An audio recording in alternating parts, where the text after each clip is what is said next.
Leave the dead to the dead. Oh, somebody said this long time ago. There have been instances where, somebody dies, those things just moving around here and there by themselves. In the immediate few days after the person is dead, unless you're sufficiently established and in a certain level of capability, you should not look in that direction. You stop relating to the dead.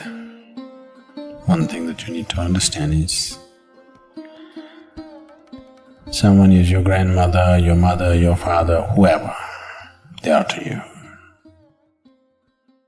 Whatever they might have been to you, however dear they might have been to you, however close and intimate they might have been to you. The moment they shed their body, their general sense of mind, intellect and emotion, your business with them is finished. They left all those things here, right? Yes? All those things they left here. All the things that you knew about them is finished.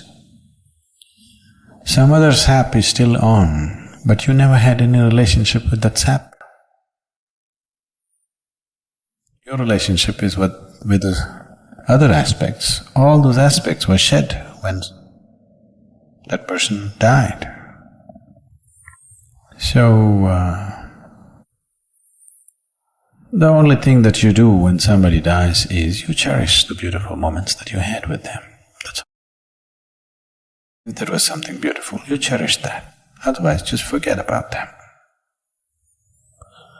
Don't try to work your guilt and your problems through the dead. It can just become very complicated. It can become very, very complicated. Leave the dead to the dead. Oh, somebody said this long time ago. You must leave the dead to the dead. You have no business with them.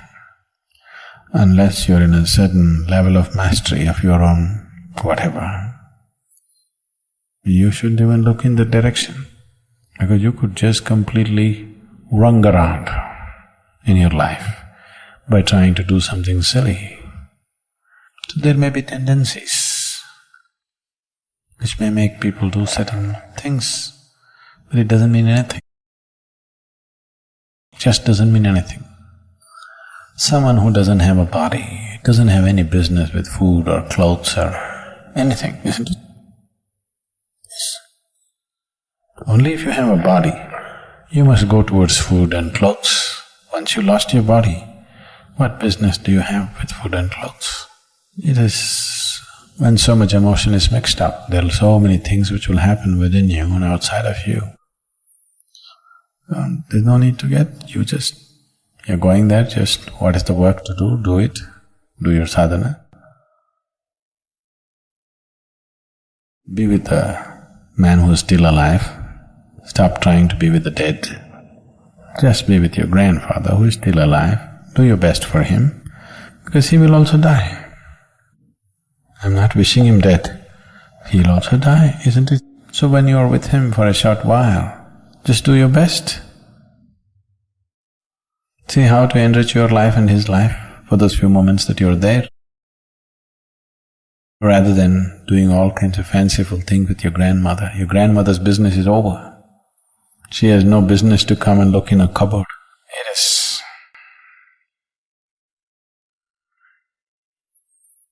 just that there is a certain residual element in clothes that people have owned. See, all these things were taken care of in India. People understood these things as a normal procedure, not realized beings, normal people. There's so much built into the culture.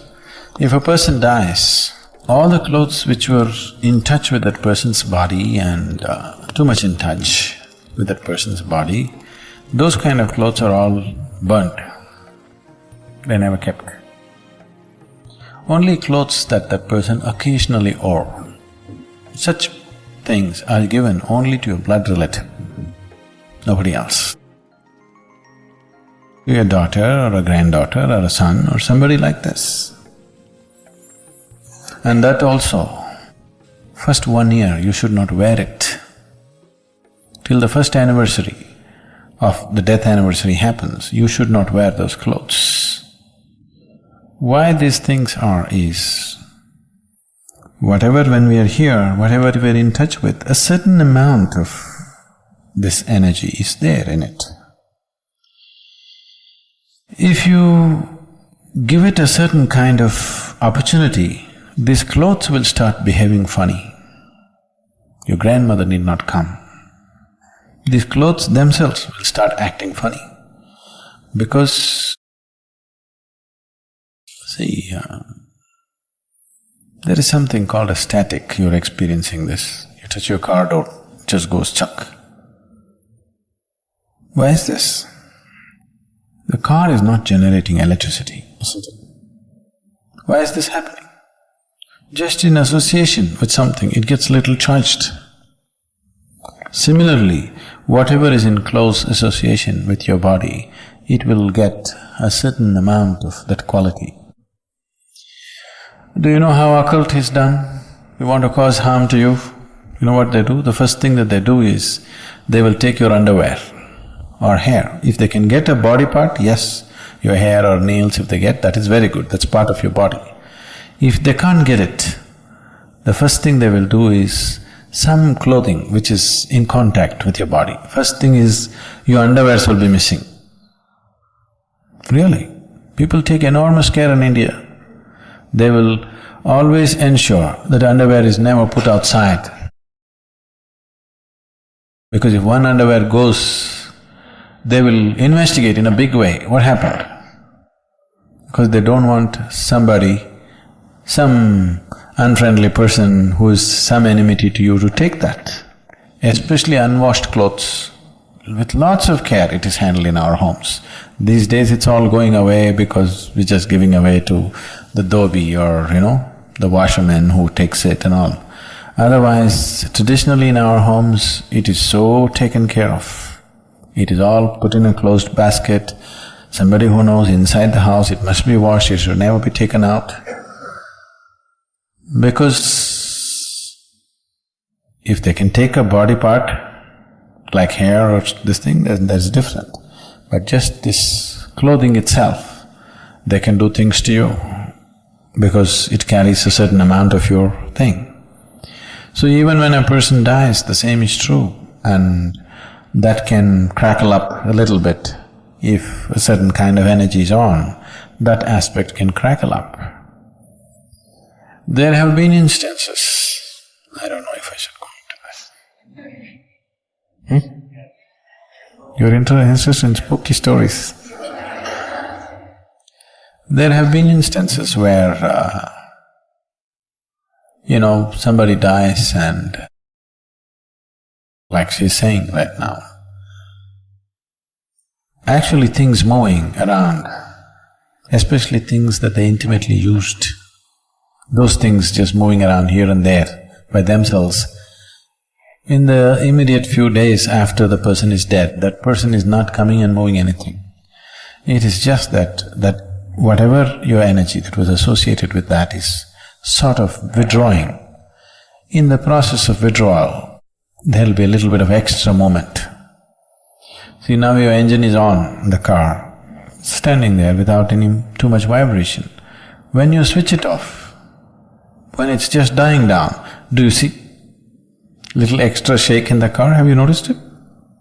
These days cars are built in such a way that you don't notice it much, but the older engines you see, when you switch it off, it's stopping. Actually it should recede, but that's not how it is. From one mode to another mode, when it shifts, there will be a little extra reverberation. Similarly, your engine is going off. Now there'll be little extra shake all over the place. That extra shake is mistaken to be ghosts walking all over the place. No, it is not about any ghost walking. It is just a certain withdrawal of energy that some things may happen, not necessarily every time. A lot of things are imagined by people, but it can happen. It does happen. So, for all these things, to ensure that those things are cleaned up, If a person dies today, after 3 days, we will do one kind of procedure. On the 11th day, we'll do another kind of procedure. On the 13th day, we'll do another kind of procedure. At the 40th day, we'll do another kind of procedure. All this is to ensure that no residue of that person remains, so that dead can be packed and sent, living can continue their life. If the living get involved with the dead, they will lose their life in so many ways. All this spooky thing is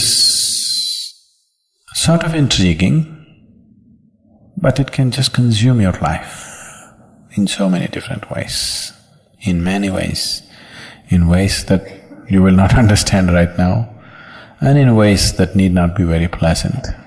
It can consume your life completely, your involvement with the dead. This does not mean there is somebody sitting there who's trying to suck your life out. No. Just involvement with the dead can just do that. Unless you're sufficiently established and in a certain level of capability, you should not look in that direction. It's not necessary.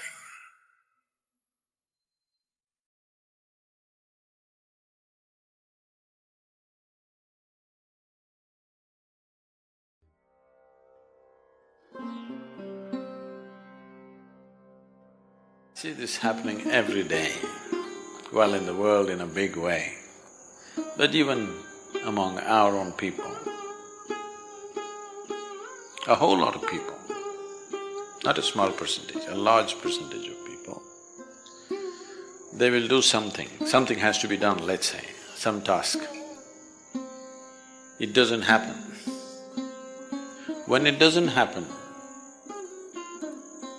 the initial instinct is, it's because of her. It didn't happen. It's because of him, it didn't happen. But we have largely cured that for our people, that they can't point fingers at anybody. You will see a whole lot of people will look for some metaphysical reason as to why it did not happen. என்னமோ தெரியல சத்குரு, ஏதோ எல்லாமே பண்ணோம், கரெக்டா பண்ணோம், என்னமோ தெரியல.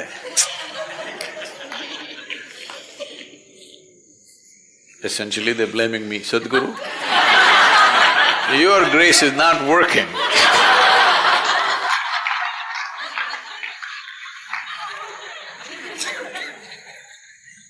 From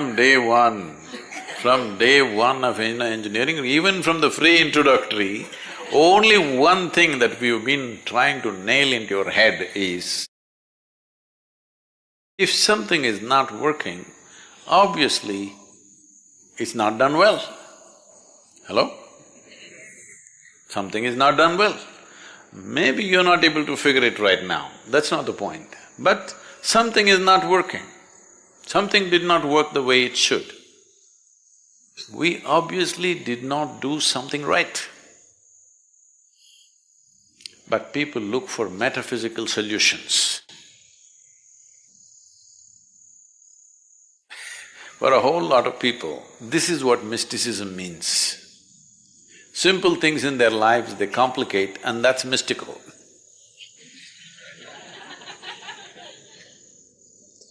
No, mysticism means the most mystical things that you cannot perceive through your five senses or your fundamental logic that you have. To make that available in a reasonably logical way, this is mysticism. But to make simple things unavailable and metaphysical is not mysticism of any kind. So you must understand this. If everything that you try to do is becoming frictious, friction is happening, obviously you're the sandpaper. You know what's a sandpaper? I'll ask them to provide you a sandpaper, a small piece. Every day whenever you have a friction with somebody, just scrape your skin somewhere. So if you don't cure yourself quickly, you won't have any skin left. When you don't have any skin left, then you will not touch anything. You will not you will not look for any friction. You will walk in… Suppose you had no skin, how would you walk? Even a little feather won't touch you, like that you will walk, isn't it? Because everything hurts now. So if you want that kind of treatment, we can do. Otherwise, first come to your senses. Friction is happening means, wherever you go, friction is happening. Obviously, it's you. Simple thing you can do to reduce friction is, I've told you many times but you've not done this, is whatever you're saying in a day, or in an hour, or in a minute, how many words per minute are you uttering? Bring it down to 50%. Still do the same work. You will see a whole lot of friction will go down, simply because you're not blabbering. Yes. And we've been trying to train you. Whatever you see, whether you see a man, woman, child, cow, donkey also.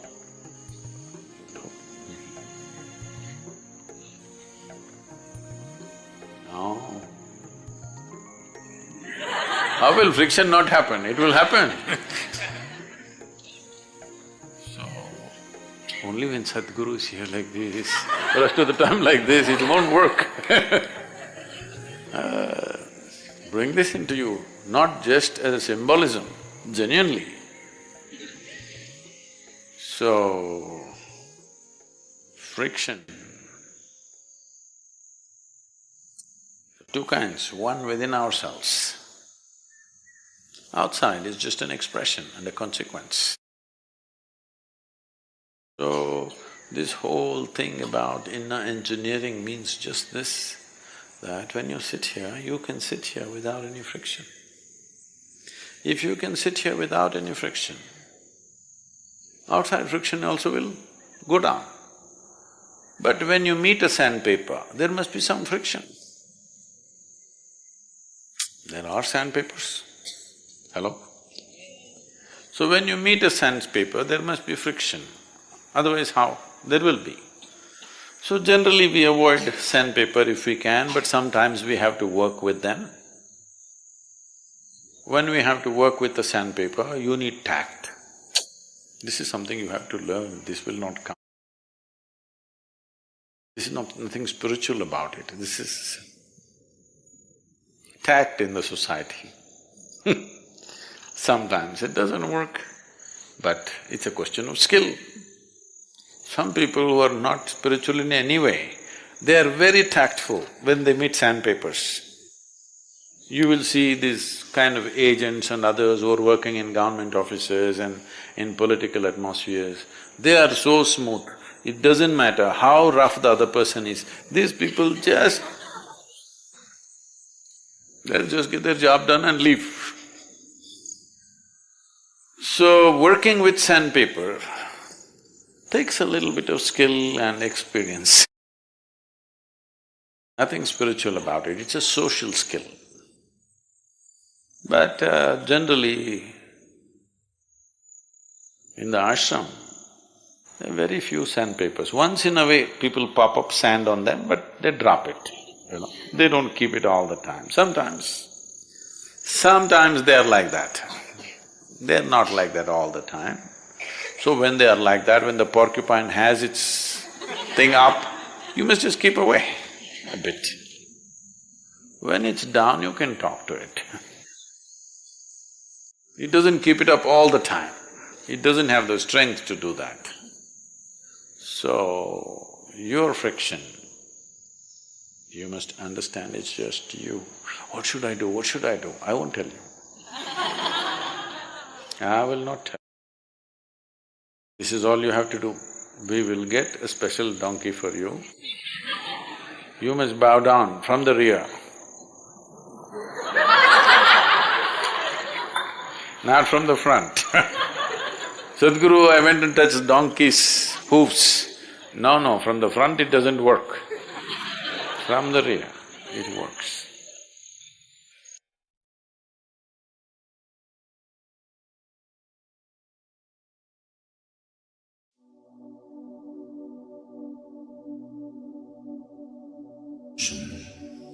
Every experience that you go through in your life is, after all, your making.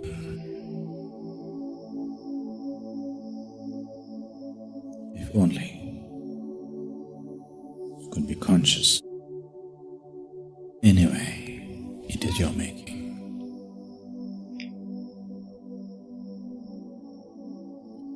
You would definitely choose the sweetest way to be.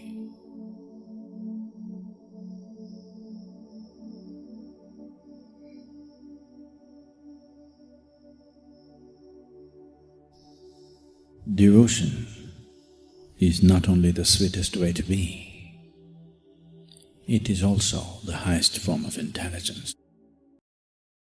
People who claim to be devotees usually happen to be a bunch of idiots. So, people who think they're intelligent always strive to stay away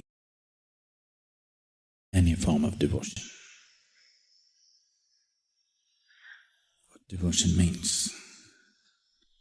Devotion does not mean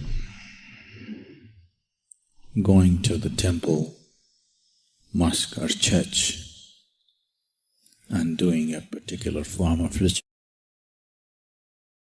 Devotion simply means that in your life,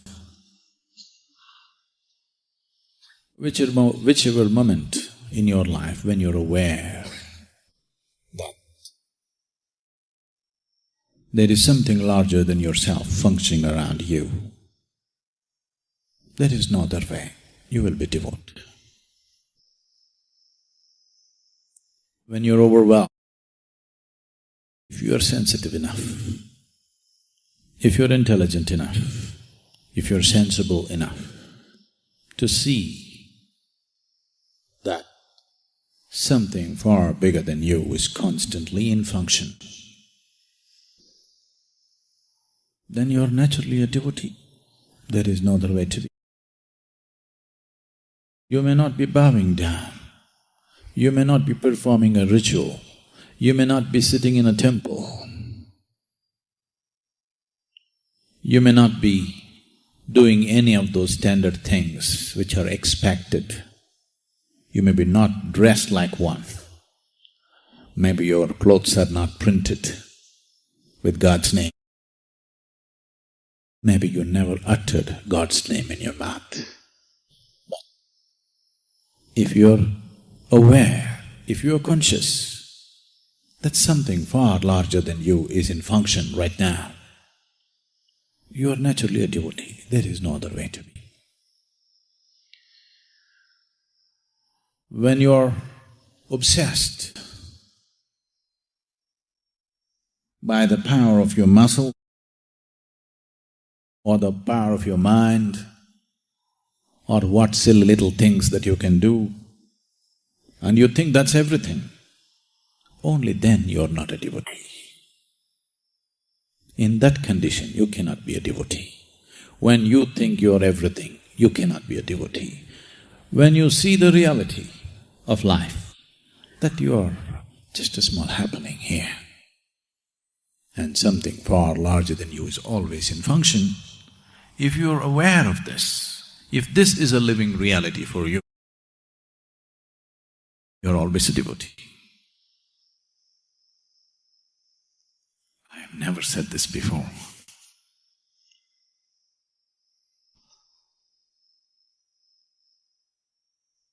I hesitate to say this because the word will spread and spoil my reputation. That I'm a devotee. Oh, come on, Sadhguru, you are a devotee, you're arrogant. Takes a lot. Takes a lot to look arrogant.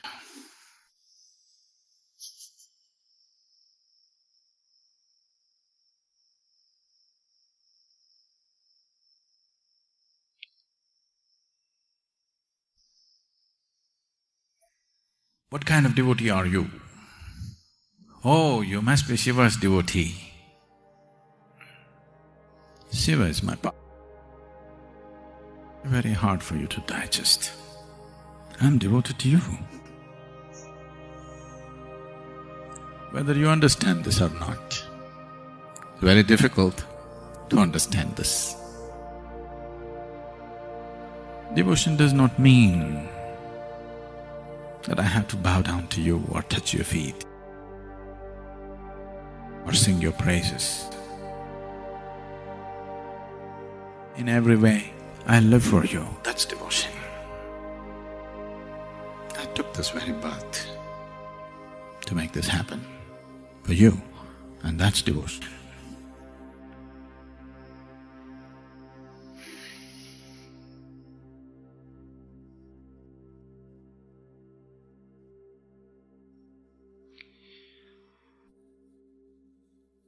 When you hold someone's well-being above your own, that's devotion. What a devotee does with absolute ease, many other people do it with great struggle.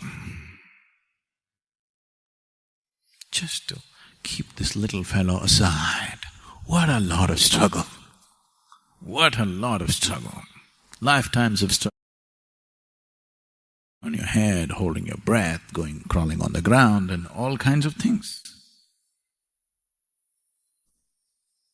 Devotion is just a simple, sweet, beautiful way of just keeping yourself aside.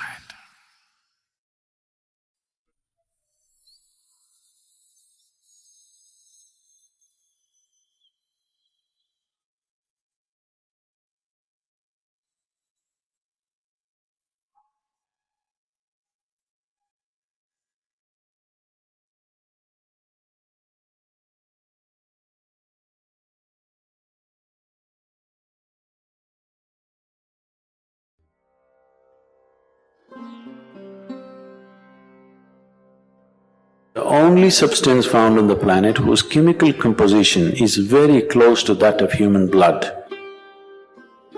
If it consumed raw, it has one kind of impact. If it is consumed in cold water, it has another kind of impact. Keeping the blood chemistry in a certain balance, keeping the blood pure will definitely happen. Wonderful diet for children in terms of enhancing their intellectual capabilities.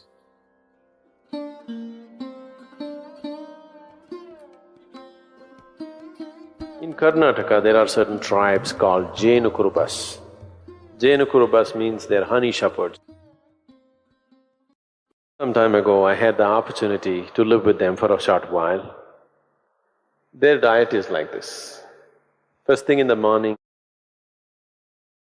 one bamboo glass, bamboo shoot sliced off like this.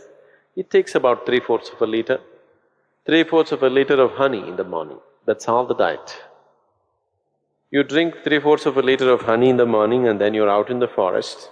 In a day, easily you walk 30 to 40 kilometers and you climb a minimum of 50 trees and get off up and down the trees.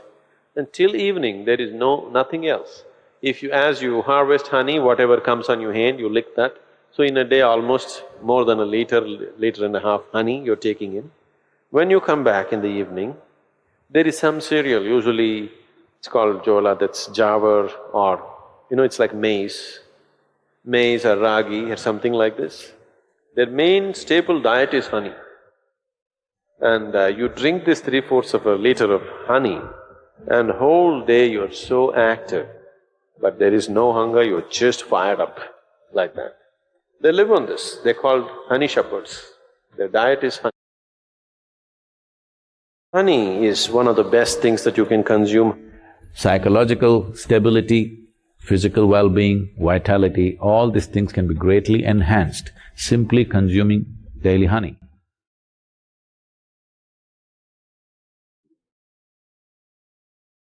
Honey is the only substance found on the planet whose chemical composition is very close to that of human blood. If you change a few things, it's almost like blood. Daily consumption of honey can do a lot for your health, especially people who have excess mucus problems. It's very good for your heart, it's good for your brains, it keeps your mind alert, and it's highly energetic. So daily consumption of honey can do a lot, especially if you have growing children. They must consume honey on a daily basis. It'll do a lot for the development of their intelligence and everything, even the ash god. Ash god and honey together will make a wonderful diet for children in terms of enhancing their intellectual capabilities.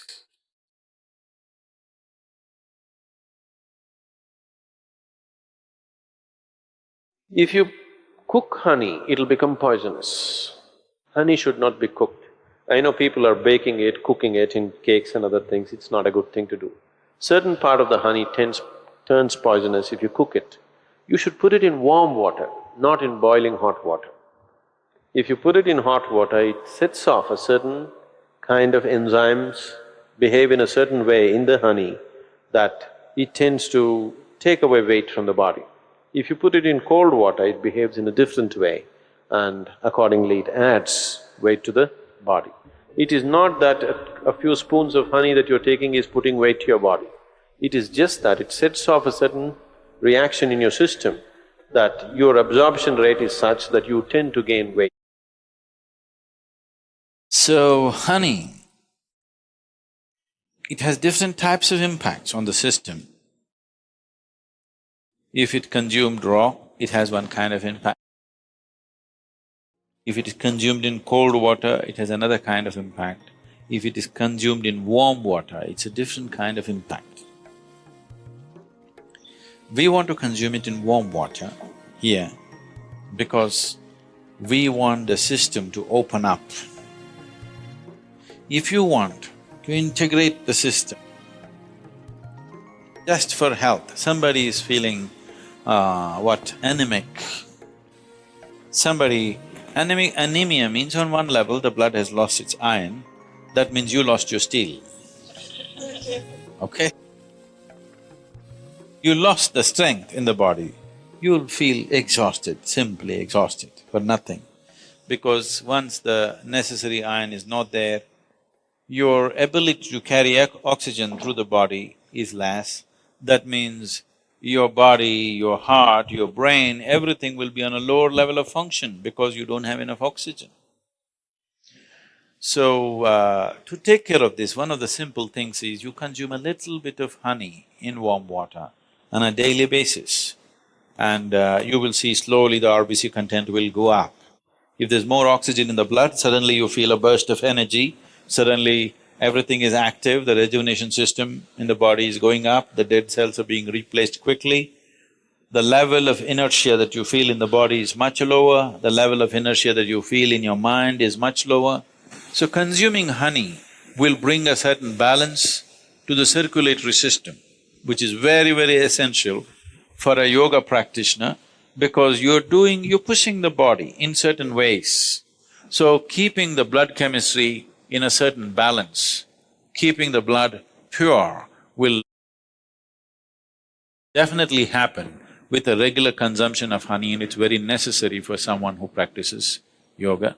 And turmeric also does similar things, it purifies the blood and it brings a certain translucence to your energies. Turmeric is one substance which not only works on the physiology, it also works on the energy system, and it is also true with honey that it also has impact on your energy system. Honey makes you more vibrant. Turmeric kind of calms you and keeps you easy. Morning you're having a little bit of honey, neem and turmeric. So consumption of neem and turmeric with a mildly laced honey water, it should be very mild. Mildly laced honey water together acts as a wonderful way of cleansing the system, dilating the system, that when you do sadhana, one thing it brings flexibility to the muscles, another thing is because the dilation brings flexibility to the muscle, and that flexibility as a consequence becomes a way that you slowly build the system into a more powerful possibility. If you want to bring a new level of flexibility, one thing is, lot of toxicity has to go from the system. If you just go on water diet or honey and water diet, which will keep you energetic enough, if you are not already bone thin, if you can afford to use a little bit of weight, if you put honey, you won't lose weight also. If you add enough honey, or you take spoonfuls of honey, you won't lose weight. If you do this for 7, 8 days, the amount of toxicity that you expel from the body is tremendous. If you do this, then you see suddenly you find your body is so much more flexible. Just experiment, don't believe all this. So, honey plays an important role. People who are doing yogic practice, it is good to consume honey.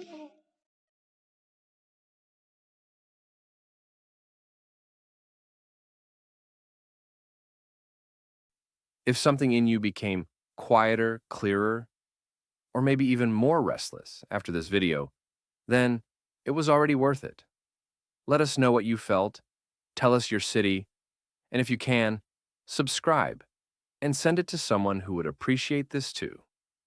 These little actions help the message go further. Thank you, Big Hug, and see you in the next video.